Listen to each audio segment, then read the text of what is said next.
আমি চাই এরকম আয়োজন আরও হোক, কারণ মানে এইটা দিয়ে আমাদের প্রতিভাগুলো আমরা বিকাশ করতে পারি, আমরা আমাদের প্রতিভাগুলো শো করতে পারি। সো হ্যাঁ, এরকম আয়োজন আরও দরকার। আর আমার থিম ছিল হচ্ছে 1971। আমি জানি না আমি কতটা কি ভালো করেছি, বাট আমার এই জিনিসটা অনেক ভালো লেগেছে আর কি। আজকের আমার থিমটা হচ্ছে গণঅভ্যুত্থান আর হচ্ছে মুক্তিযুদ্ধ। আজকে পরিবেশটা অনেক সুন্দর আর শান্ত। এখানে সবাই মনের মতো করে আঁকছে আর নিজেদেরকে এনজয় করছে সব বাচ্চারা। আর এরকম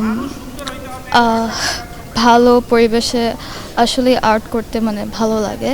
জি, আমার কাছে অনেক ভালো লাগছে, অনেক কমফোর্টেবল ফিল হচ্ছে। এরকম আয়োজন করলে অনেস্টলি সবার আরও ছবি আঁকার প্রতি উৎসাহ বাড়বে যে হ্যাঁ আমরা আর্টিস্ট, অ্যান্ড আমাদেরকে কেউ একজন মানুষজন আমাদেরকে দাম দিচ্ছে, আমরা যেন ড্রয়িং করি, আমাদেরকে আরও বেশি সুযোগ সুবিধা দিচ্ছে ড্রয়িং করার জন্য, প্রতিযোগিতা।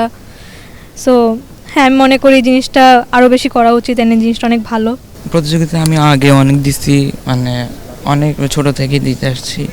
আর হচ্ছে আজকে আমি জুলাই বিপ্লব নিয়ে ছবিটা আঁকছি, ভালো লাগছে।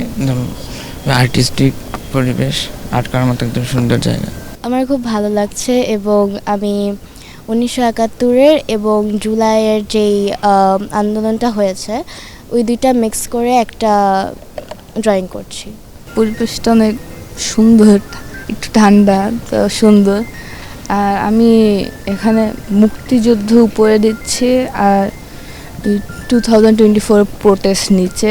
আমি দেখাতে চাচ্ছি যে আগে মানুষ আকাশে আর নিচে আমাদের ফিউচারদের দেখছে, এরকম টাইপ থিমটা আমার।